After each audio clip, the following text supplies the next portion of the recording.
7, 6, 5, 4, 3, 2, 1.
ஏன்டா சரவணா ஸ்கூலுக்கு வராம இங்க உட்காந்து ஆடு மேய்ச்சிட்டு இருக்கிற?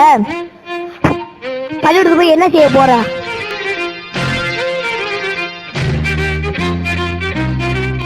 நான் ஸ்கூலுக்கு போவேன், படிப்பேன், சம்பாதிப்பேன். நீ என்னடா பண்ணுவ? நீ ஸ்கூலுக்கு போய் படிச்சு அப்புறமா தான் சம்பாதிப்ப. இங்க பாரு, 1 2 3 4 10 20 40 என்கிட்ட மொத்தமா 40 ஆடு இருக்கு. ஒரு ஆடு 5,000 ரூபாய். 40 ஆடு எவ்வளோடா ஆகுது? 2 லட்சம் வரும்டா. பாத்தியா, நான் இப்பயே லட்சாதிபதி, நீ பிச்சாதிபதி. இன்னைக்கு 2 லட்சம், நாளைக்கு 4 லட்சம், டபுள் ஆகும். போடா. இதெல்லாம் கேட்காம உங்க அப்பா என்னடா பண்றாரு? அவரா?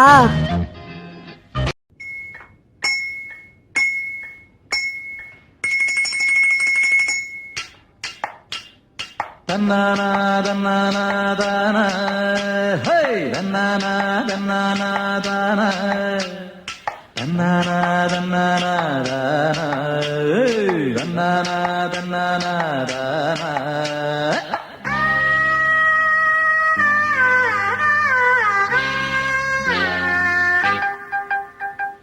தண்ணி தொட்டி தேடி வந்த கண்ணு குட்டி நான், தண்ணி தொட்டி தேடி வந்த கண்ணு குட்டி நான். இந்த சூரியன் வழுக்கி சேத்தில் விழுந்தது மாமி, என் கண்ணை கட்டி காட்டுல விட்டது சாமி. சாமி சாமி சாராயத்தை ஊத்து ஜன்னல தான் சாத்து, சாராயத்தை ஊத்து ஜன்னல தான் சாத்து.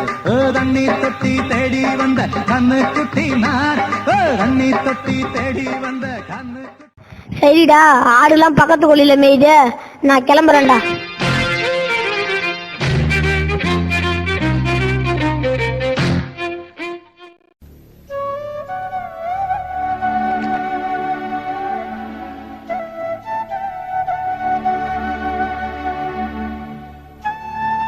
அப்பாடா, ஒரே வெயிலா இருக்கு, ஒன்னும் தாங்கவே முடியல. இவன் என்ன வயலுக்கு போகாம படிச்சுட்டு இருக்கான்? டேய் எழுந்துடுறா, வயலுக்கு போகாம இங்க என்னடா பண்ற? ஸ்கூலுக்கு போகணும்பா, டெஸ்ட், அதான் படிச்சிட்டு இருக்கேன். அடிச்சனா போடா வயலுக்குங்கிற. சரிப்பா நான் போறேன்.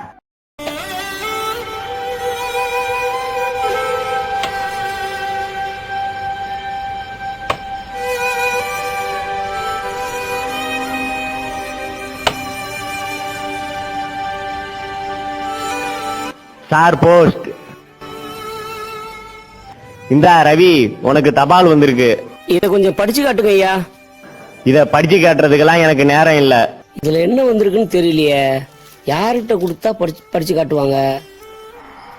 எழுத படிக்க தெரியாதது எவ்வளவோ கஷ்டம்னு இப்பதான் புரியுது. யாராவது வராங்களா பாப்போம். அப்பாடா, ஆஹா, நம்ம தலைவர் வந்துட்டாரு.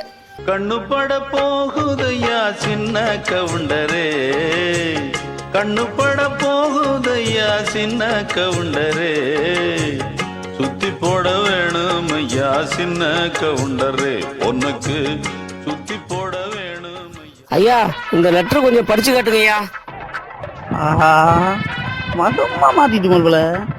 சரி, சமாளிப்போம். லெட்டரு வெளியூர்ல இருந்து வந்திருக்கோம்.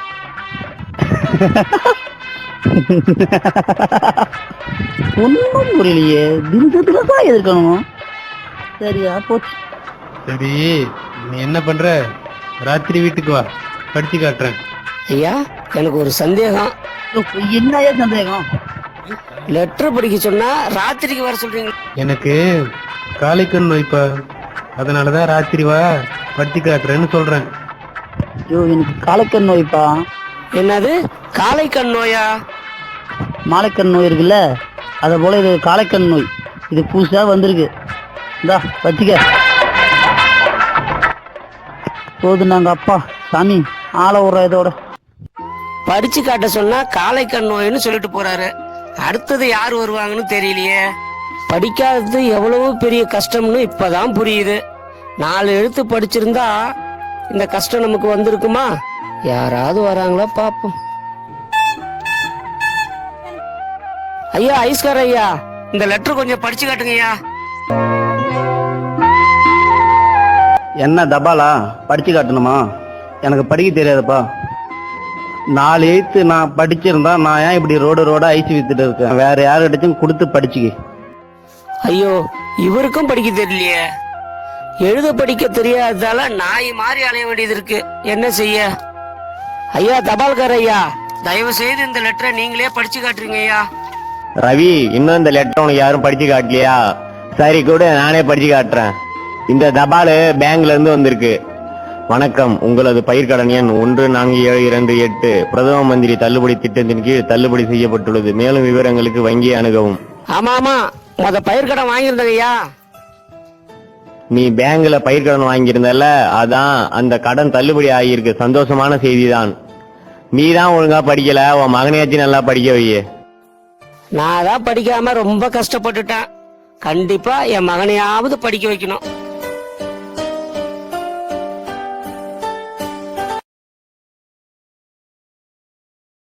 அப்பா, நான் வடக்கு பக்கம் இருக்கிற கொள்ளைக்கு தண்ணி பாய்ச்சிட்டேன். இப்ப நான் ஸ்கூலுக்கு போட்டுமா, இல்ல வேற ஏதாச்சும் வேலை இருக்கா? போதுண்டா மகனே, நான் பட்ட கஷ்டம் என்னோட போகட்டும். நீ பள்ளிக்கு போய் நல்ல முறையில படிச்சுட்டு வா.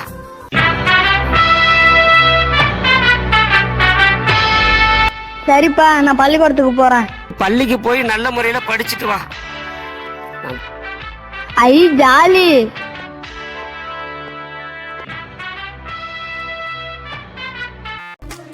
இன்னைக்கெல்லாம் நம்ம ஒன்னா உட்காந்து சாப்பிடறத பார்த்தா எனக்கு ரொம்ப சந்தோஷமா இருக்குடி. ஏண்டி ராணி, இன்னைக்கு சோகமா இருக்க? அதுவா, வீட்டுக்கு போனாலே எங்க அம்மா சரியா சாப்பாடு கூட செஞ்சு தர மாட்டாங்கிறாங்க. நீ தான் பெரிய பிள்ளை ஆயிட்டே, நீயே எல்லாம் செஞ்சுக்கணும்னு சொல்றாங்கடி. 6 மணில இருந்து 9 மணி வரைக்கும் எல்லா டிவி சீரியலும் பாக்குறாங்கடி. இன்னைக்கு பள்ளியில என்ன நடந்ததுன்னு கூட ஷேர் பண்ண மாட்டாங்கிறாங்க. அதாண்டி எனக்கு ரொம்ப கஷ்டமா இருக்கு. சரி விடுடி, ஒவ்வொருத்தருக்கும் ஒவ்வொரு சோகம் இருக்கத்தான் செய்யுது.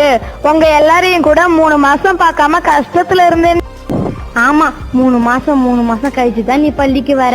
எங்கடி போற? இதனால நான் என்னடி செய்யறது? என் வீட்டு வறுமையினால நான் கேரளா, சண்டிகர், சென்னைன்னு பெட்ரோல் என்ன வேலைக்கு கூட்டிட்டு போயிடுறாங்கடி. இதுல இருந்து எனக்கு என்னைக்குதான் விடிவு காலம்னு தெரியலடி. என்ன அந்த கடவுள் தாண்டி காப்பாத்தணும்.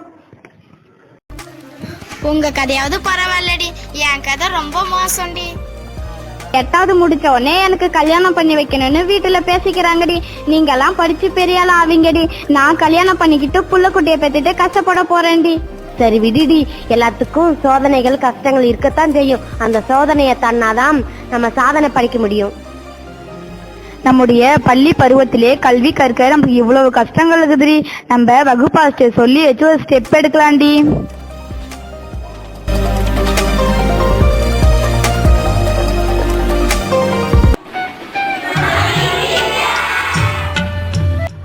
All of you, good morning, sit down. நம்ம வகுப்புல பெண் பிள்ளைகளா நிறைஞ்சிருக்கிறீங்க. இத பாக்குறதுக்கு ரொம்ப சந்தோஷமா இருக்கு. இன்னைக்கு நம்முடைய வகுப்புல பெண்களுக்கு ஏற்படும் பிரச்சனைகள், பாதிப்புகள், வன்கொடுமைகள் இவைகளை பற்றி தான் பெண் கல்வி என்ற தலைப்புல பார்க்க போறோம். சரியா?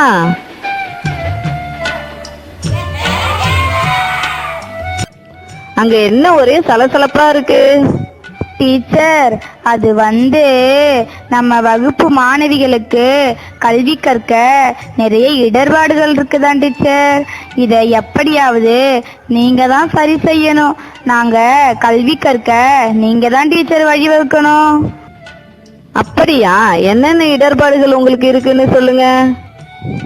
டீச்சர், நான் 8வது முடிச்ச உடனே எங்க வீட்டுல எனக்கு கல்யாணம் பண்ணி வைக்கணும்னு பேசிக்கிறாங்க. வீட்டுக்கு போனா எங்க அம்மா சமைச்சே தரமாட்டேன்றாங்க டீச்சர். கேட்டா நீ தான் பெரிய பிள்ளைய ஆயிட்டே, நீ தான் சமைச்சிக்கணும் அப்படின்னு சொல்றாங்க டீச்சர். 6 மணில இருந்து 9 மணி வரைக்கும் சீரியலே பாத்துக்கிட்டே இருக்காங்க. டீச்சர், எங்க அப்பா அம்மா என்ன வேலைக்கு பெங்களூர், கேரளான்னு வெளியூருக்கு கூட்டிட்டு போயிடுறாங்க. பொம்பளை பிள்ளை படிச்சு என்ன செய்ய போற, என் கூட வேலைக்கு வான்னு சொல்றாங்க.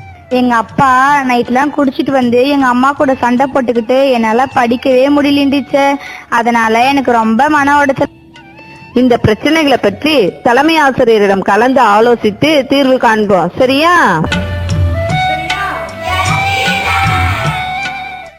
பெண் குழந்தைகளுக்கு நிகழக்கூடிய வன்கொடுமைகள் இப்போ நாளுக்கு நாள் அது அதிகரிச்சுட்டே வருது. என்ன காரணம்? அதாவது போதுமான அளவு விழிப்புணர்வு இன்மை, அதாவது அதை சரியான புரிதல் இல்லாமல். ஆண்களுக்கு பெண் நிகர், அதாவது 2 பேரும் சமம், ஆணும் பெண்ணும் சமம். 2 கண்ணு இருக்கு. இது எந்த கண்ணு திறந்ததுன்னு நம்மளால சொல்ல முடியுமா? இந்த கண்ணு திறந்ததா, இந்த கண்ணு திறப்பானதா அப்படின்னு சொல்ல முடியுங்களா? ஆனா பெண் குழந்தைகளுக்கு அவங்களுக்கு இந்த ஸ்டாண்டர்டான அதாவது ஒரு ரெசிடென்ஷியல் இடம், தங்கக்கூடிய இடம் ஸ்டாண்டர்டா இருக்கும். ஒரு பூசல் நடந்தது இருக்கக்கூடாது, இந்த இடத்துல இருக்கிறது அந்த இடத்துல இருக்கக்கூடாது, அப்பா கூட இருக்கிறது அவங்க இருக்கிறது அப்படிங்கிற அந்த பூசலான இருக்கக்கூடாது. அதனால அந்த பெண்களை நாம என்ன செய்யணும்?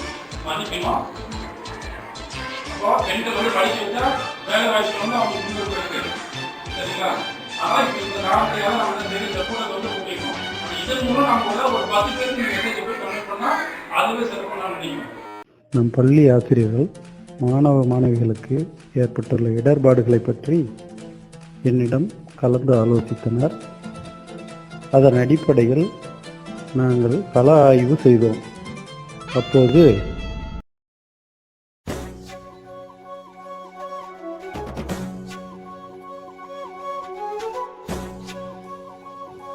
வணக்கம்மா. உங்க பொண்ணு ரதி 3 மாதமா பள்ளிக்கு வரலையே, ஏன்? வேலைக்காக கேரளா போயிருந்த சார், அதான் அவளையும் கூட்டிட்டு போயிட்டு. இப்படி உங்க பொண்ணை அடிக்கடி கேரளாவுக்கு வேலைக்கு கூட்டிட்டு போயிருந்தா இதனால உங்க பொண்ணோட கல்வி பாதிக்கப்படுது. இது உங்களுக்கு வருத்தமா இல்லையா? வருத்தமா தான் சார் இருக்கு. குடும்ப கஷ்டத்துக்காக தான் நாங்க வெளியூருக்கு போறோம். உங்களது சுயநலத்துக்காக உங்க பெண்ணோட படிப்பை கெடுத்து அவ எதிர்காலத்தை வீணாக்குறீங்களே, இது கொஞ்சம் கூட உங்க மனதை உறுத்தலையா? படிக்க வைக்கிறதுக்கு வேற நிறைய செலவாகுது. என்ன சார் செய்யறது? பொண்ணை படிக்க வைக்கிறதுக்கு செலவாகுதுன்னு போய் சொல்லாதீங்க. அரசு என்ன செய்யல உங்களுக்கு? எல்லாமே செய்யறாங்க. 1ஆம் வகுப்பு முதல் 12ஆம் வகுப்பு வரை படிக்கிற பிள்ளைகளுக்கு பள்ளியில இலவச சீருடை வழங்குறாங்க, மதிய உணவு கொடுக்கறாங்க, நோட்டு, புத்தகம் ஜாமெண்ட்ரி பாக்ஸ், அவங்க படிப்பதற்கு பேகு, மடிக்கணினி, இலவச சீருடை அத்தனையும் வழங்குறாங்க. அதிக மார்க் எடுத்தா அரசு செலவுலயே படிக்க வைக்கிறாங்க. இப்படி அரசாங்கம் பல சலுகைகளை செஞ்சும் நீங்க செலவாகுதுன்னு சொல்றது என்னால ஏற்றுக்கொள்ள முடியாது. உங்க பொண்ணு படிச்சு ஒரு நல்ல உத்தியோகத்துக்கு போகணும்னா நீங்க கஷ்டப்பட்டாலும் பரவாயில்லைன்னு இங்கேயே இருந்து உங்க பொண்ணை படிக்க வைங்க. பொண்ணுக்கு கல்யாணம் பண்ணி வைக்க நிறைய செலவாகுமே சார். நாங்க இங்கே இருந்தா என்னதான் சார் செய்யறது? 10வது வரைக்கும் படிக்கிற பெண் பிள்ளைகளுக்கு 25,000 திருமண உதவித்தொகையும், டிகிரி படித்த பெண் பிள்ளைகளுக்கு 50,000 ரூபாய் இலவச திருமண தொகையும் அரசு வழங்குறாங்க. இதோட 4 கிராம் தங்கத்துல தாலியும் கொடுக்கறாங்க. இது இல்லாம பெண் பிள்ளைகள் நல்லா படிச்சு முதல் வகுப்புல பாஸ் பண்ணாக்கா அவங்கள அரசாங்கமே படிக்க வைக்கிறாங்க. இந்த மாதிரி சலுகைகள் எல்லாம் இருக்கிறப்ப செலவாகுதுன்னு சொல்லாதீங்க. அவ நல்லா படிச்சு நல்ல வேலைக்கு போய் சிறப்பா வாழணும்னு நினைச்சீங்கன்னா அவ முன்னேற்றத்துக்கு துணையா இருந்து படிக்க வைங்க. இத நான் அன்போடு கேட்டுக்கொள்கிறேன். நீங்க சொன்னதை நான் புரிஞ்சுக்கிட்டேன் சார். நான் படிக்காதனாலதான் நிறைய கஷ்டப்பட்டுட்டு இருக்கிறேன். நான் இங்கே இருந்து என் மகளை பள்ளிக்கு அனுப்பி நல்லா படிக்க வைக்கிறேன் சார். நீங்க சொன்னது ரொம்ப சந்தோஷமா, ரொம்ப ரொம்ப நன்றிமா.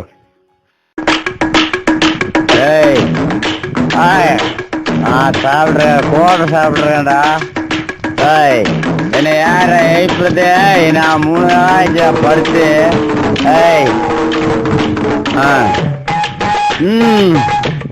ஆறு எழுப்புறது. கோபாலு, கோபாலு எழுந்திரியா? எழுந்திரியானா? ஐயா வணக்கம். என்ன அம்புட்டு தூரம்? ஏன் உன் பையன் சரவணன் பள்ளிக்கு சரியாகவே வரமாட்டாங்கிறான்? ஐயா அவனை ஆடு மேய்க்க அனுப்பி. பள்ளிக்கு போக வேண்டிய பையனை ஆடு மேய்க்க அனுப்பிட்டு நீங்க என்னையா பண்ற? கொஞ்சம் சரக்கு அடிச்சுட்டான் காணமா, அதனால என்ன உடம்பு முடியலங்க ஐயா. நல்லாவே தெரியுது. உன் சுயநலத்திற்காக உன் பிள்ளையோட வாழ்க்கையை கெடுத்து அவன் எதிர்காலத்தையும் நாசமாக்குறியா? இது சரியா? ஐயா அவன் ஆடு மேய்ச்சி கொஞ்சம் நல்லதாங்க சம்பாதிக்கிறான். இப்படி பொறுப்பு இல்லாம பேசுறிய. பிள்ளைங்களை பெத்துட்டா மட்டும் போதாது, அவங்களுக்கு முறையா கல்வி கொடுக்க வேண்டியதும் பெற்றோரின் கடமை. இப்போது கிடைக்கிற 5-10க்கு ஆசைப்பட்டா பிற்காலத்தை உன்னை போலதான் உன் மகனும் கஷ்டப்படணும். நீ பட்ட கஷ்டம், அவமானம் எல்லாத்தையும் நினைச்சுப்பாரு. அதையெல்லாம் உன் மகனும் அனுபவிக்கணுமா? அவனை நல்லா படிக்க வை. எதிர்காலத்தில் அவன் பெரிய ஆளா வருவான். நல்லா யோசி. உண்மைதாங்க ஐயா, உண்மைதாங்க ஐயா. என் தவற எனக்கு புரிய வச்சிட்டீங்க, என்ன மன்னிச்சிங்க ஐயா. மட்டும்தான் மனிதருக்கு நிரந்தரமான செல்வம். அது ஒவ்வொரு பிள்ளையின் உரிமையும் கூட. அதை வீணாக்காதங்கய்யா. சரிங்க ஐயா, இனிமே எந்த கஷ்டம் வந்தாலும் அதை நான் தாங்கிக்கிட்டு என் மகனை இனிமே தினந்தோறும் பள்ளிக்கு அனுப்புறேங்க. அவனை நல்லபடியா பாத்துக்குங்க. என்ன மன்னிச்சிருங்க ஐயா, மன்னிச்சிருங்க ஐயா.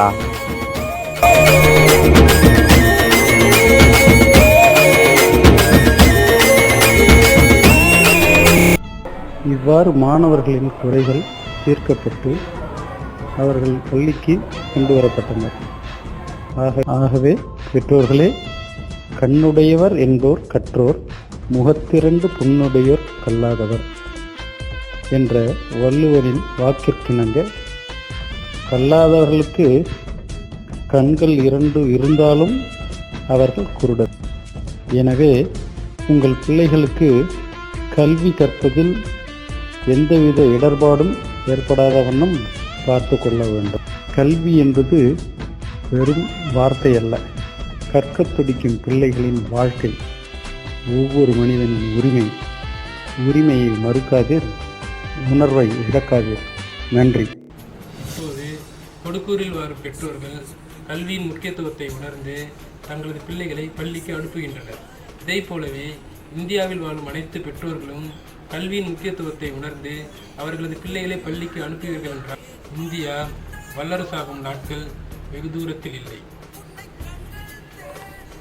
இது விடியலை நோக்கிய எங்கள் பயணத்தின் ஒரு ஆரம்பமே.